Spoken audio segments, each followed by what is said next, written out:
Assalamualaikum warahmatullahi wabarakatuh. Perkenalkan, nama saya Anggun Pratiwi. Saya mahasiswi Magister Sains Manajemen Fakultas Ekonomika dan Bisnis Universitas Gadjah Mada. Pada kesempatan ini, saya akan mempresentasikan proposal tesis saya yang berjudul Pengaruh Literasi Keuangan dan Bias Kognitif terhadap Diversifikasi Portofolio. Latar belakang penelitian. Pasar modal memiliki peran penting bagi perekonomian di Indonesia, karena pasar modal sebagai sarana sumber daya bagi perusahaan untuk mendapatkan dana dari investor, serta sebagai sumber daya bagi masyarakat untuk mengembangkan instrumen keuangan. Seiring dengan berjalannya waktu, pemahaman masyarakat mengenai pasar modal pun semakin meningkat. Bursa Efek Indonesia mencatat jumlah investor pada tahun 2019 yakni 2,48 juta. Jumlah ini mengalami pertumbuhan sekitar 53% dibanding pada tahun 2018. Hingga Mei 2020, jumlah investor pasar modal di Indonesia yakni 2,81 juta dan saham investor mencapai angka 1,19 juta. Data ini menunjukkan bahwa produk pasar modal berupa instrumen keuangan sangat diminati oleh masyarakat yang ada di Indonesia. Nah, hal ini tentu berkaitan dengan tingkat literasi keuangan masyarakat yang ada di Indonesia. Berdasarkan survei Otoritas Jasa Keuangan mengenai Indeks Literasi Keuangan dan Inklusi Keuangan pada tahun 2019 mengalami kenaikan yang signifikan. Nah, bisa dilihat pada gambar, pada tahun 2016 yakni 29,7% dan pada tahun 2019 yakni 38,03%. Terlepas dari meningkatnya minat dan kepedulian terhadap edukasi finansial, ternyata masih sedikit pemahaman tentang literasi keuangan yang mempengaruhi diversifikasi portofolio. Menurut Shinagawa 2014, Jacobs et al. 2014, Mona and Jerbois 2015. Selain itu, masih belum ada definisi tunggal dan pengukuran yang lebih konsisten mengenai literasi keuangan, terutama pada teknik survei yang masih sedikit menyediakan informasi mengenai literasi keuangan dan variabel yang terkait dengan pengambilan keputusan keuangan, misalnya tabungan, pilihan portofolio, dan perencanaan keuangan. Roich et al. 2011. Untuk itu, motivasi peneliti ingin menguji bagaimana literasi keuangan mempengaruhi diversifikasi portofolio investor di Indonesia dengan melakukan teknik survei.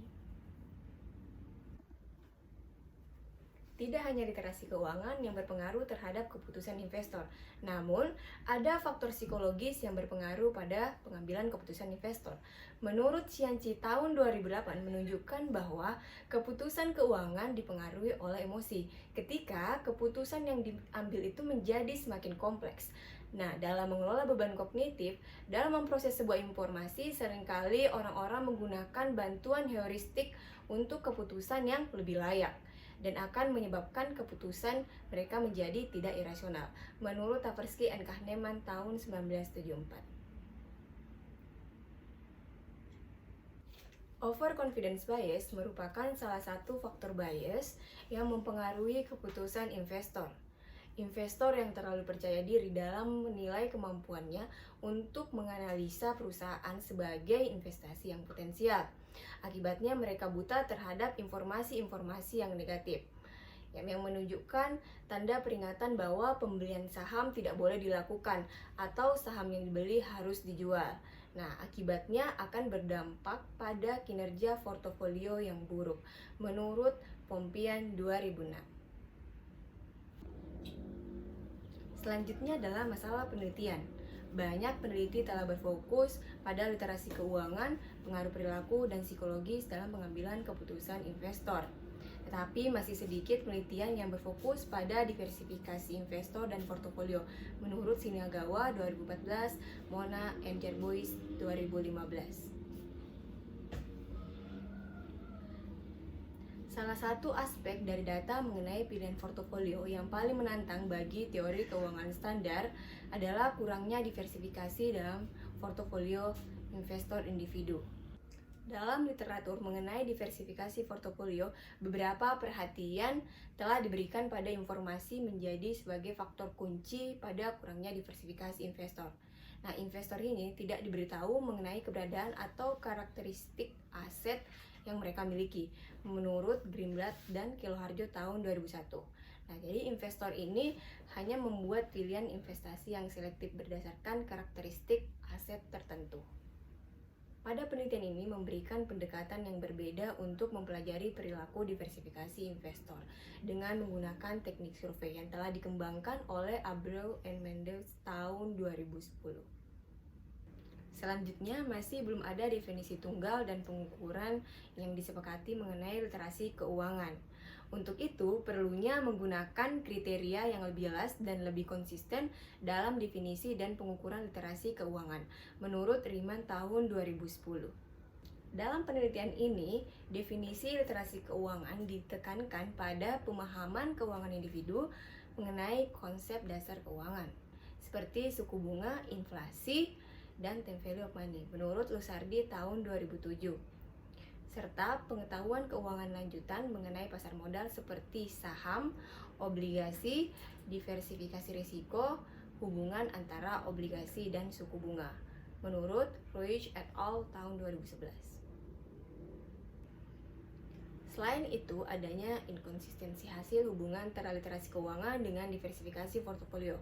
Pada penelitian Abreu Mendes tahun 2010 menunjukkan bahwa pengetahuan keuangan khusus tidak hanya sangat relevan untuk partisipasi pasar saham, tetapi juga berkontribusi terhadap peningkatan jumlah aset dalam portofolio. Fitur yang berkaitan dengan tingkat pendidikan investor juga diungkapkan menjadi sangat penting untuk memahami sikap terhadap diversifikasi. Konsisten pada penelitian Mouna and Jarbois tahun 2015 menunjukkan bahwa adanya pengaruh positif antara literasi keuangan dengan diversifikasi. Berbeda dengan penelitian Anwar et al. Tahun 2017 menyatakan bahwa tidak adanya hubungan positif antara literasi keuangan dengan diversifikasi.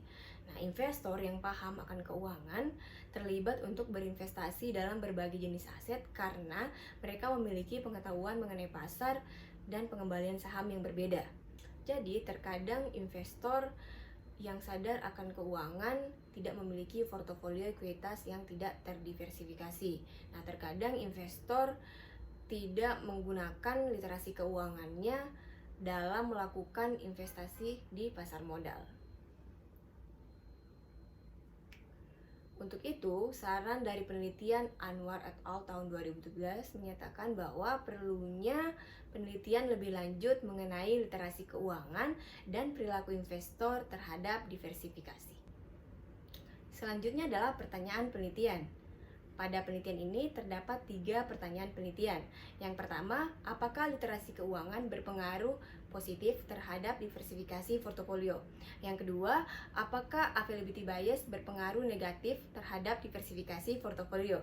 Dan yang ketiga, apakah overconfidence bias berpengaruh negatif terhadap diversifikasi portofolio? Selanjutnya adalah tujuan penelitian. Tujuan penelitian pada penelitian ini untuk menjawab pertanyaan-pertanyaan yang telah saya cantumkan sebelumnya. Selanjutnya adalah manfaat penelitian. Berikut manfaat teoritis dan manfaat praktis. Selanjutnya adalah teori dan hipotesis. Teori yang saya gunakan dalam penelitian ini adalah behavioral finance atau teori keuangan keperilakuan. Menurut Shevrin tahun 2000 mengatakan bahwa keuangan keperilakuan merupakan studi yang mempelajari bagaimana fenomena psikologi mempengaruhi tingkah laku keuangannya. Keuangan keperilakuan di mana manusia itu dianggap normal, artinya manusia tidak sepenuhnya rasional, berbeda dengan teori keuangan standar yang menyatakan bahwa manusia itu rasional, menurut statement tahun 2008. Manusia mempunyai emosi, dan kadang manusia tidak dapat merencanakan kapan dia bisa menggunakan rasio, kapan dia bisa menggunakan emosi, atau kapan mereka menggunakan kedua-duanya. Settingan ini terjadi secara alamiah dan dipengaruhi oleh berbagai variabel, menurut statement tahun 2008. Konsep keuangan keperlakuan berkaitan dengan bias kognitif dalam pengambilan keputusan keuangan menurut Asri tahun 2015. Bias kognitif adalah sebuah proses berpikir yang tidak didasarkan pada pertimbangan-pertimbangan yang rasional dan tidak dilengkapi oleh alasan-alasan yang kuat. Akibatnya kemungkinan akan terjadi penyimpangan persepsi, penyimpangan judgement, dan interpretasi yang tidak logis menurut Asri tahun 2015. Selanjutnya adalah pengembangan hipotesis. Literasi keuangan memainkan peran penting dalam diversifikasi portofolio investor. Namun, investor harus sadar akan keuangan yang membantu mereka dalam mengelola aset dan meminimalkan risiko. Investor memiliki sikap dan perilaku yang berbeda dalam perdagangan saham. Beberapa investor mengandalkan penilaian pribadi mereka, estimasi, dan pengalaman mereka. Nah, sementara yang lain percaya pada aset atau saham yang mereka sudah kenal. Namun, ukuran portofolio dan literasi keuangan yang membantu mereka dalam melakukan perdagangan ataupun investasi.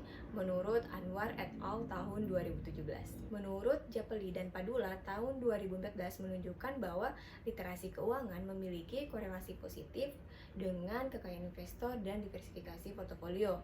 Mereka juga menyarankan bahwa literasi keuangan ini akan memungkinkan investor memiliki peluang investasi yang lebih baik.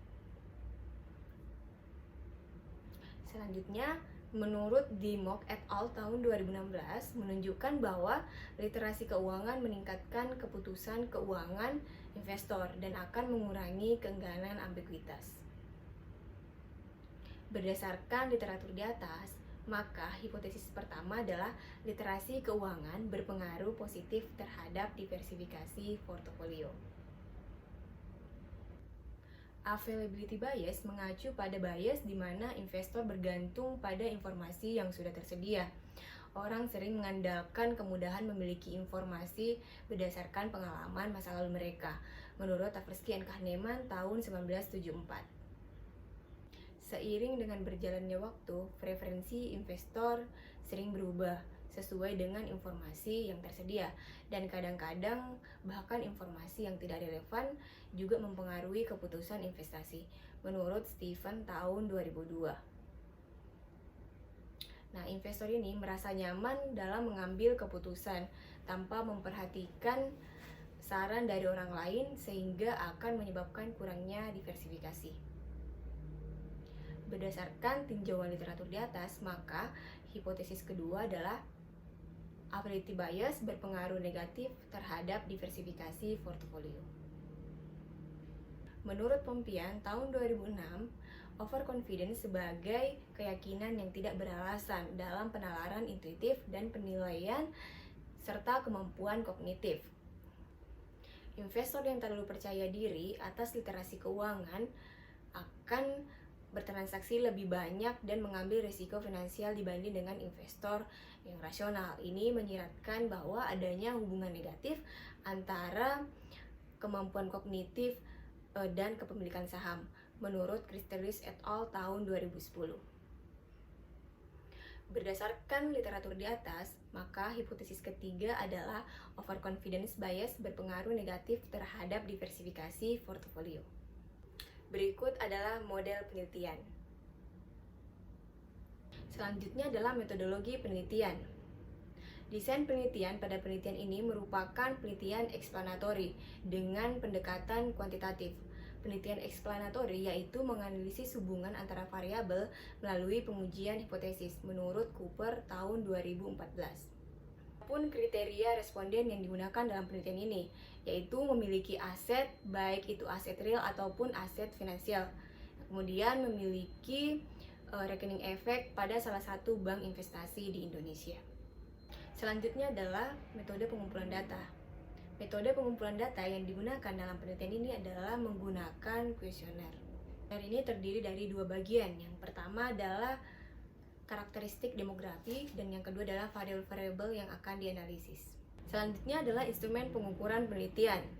Pada variabel literasi keuangan menggunakan multiple choice. Jadi untuk jawaban yang salah diberi nilai 0 dan jawaban yang benar diberi nilai 1. Parameter pengukuran data ini adalah total jawaban benar responden. Pada variabel literasi keuangan menggunakan pengukuran dari Roich et al. Tahun 2011. Selanjutnya adalah variabel availability bias dan overconfidence bias menggunakan skala Likert yang dikembangkan oleh Mona and Jarbois tahun 2015. Dan yang terakhir adalah variabel diversifikasi portofolio. Nah, pengukuran ini yaitu total jumlah aset yang dimiliki investor. Nah, pada variabel diversifikasi portofolio ini menggunakan pengukuran yang dikembangkan oleh Abreu and Menders tahun 2010. Berikut masing-masing definisi operasional variabel dapat dilihat di tabel yang saya cantumkan. Selanjutnya adalah pengujian instrumen dan teknik analisis data. Pengujian instrumen pada penelitian ini menggunakan uji validitas dan uji reliabilitas, di mana pada uji validitas yakni uji validitas konversi dengan melihat faktor loading dan uji validitas diskriminan dengan melihat cross loading dan akar AVE yang mengacu pada akhir tahun 2017. Selanjutnya adalah uji reliabilitas dengan menggunakan Cronbach Alpha yang mengacu pada akhir tahun 2017. Dan yang terakhir adalah analisis data dengan menggunakan Structural Equation Modeling atau SEM dengan alat analisis Warp PLS. Sekian video presentasi proposal tesis saya. Apabila ada masukan atau ada pertanyaan, langsung saja menanyakan di kolom komentar. Sekian, wassalamualaikum warahmatullahi wabarakatuh.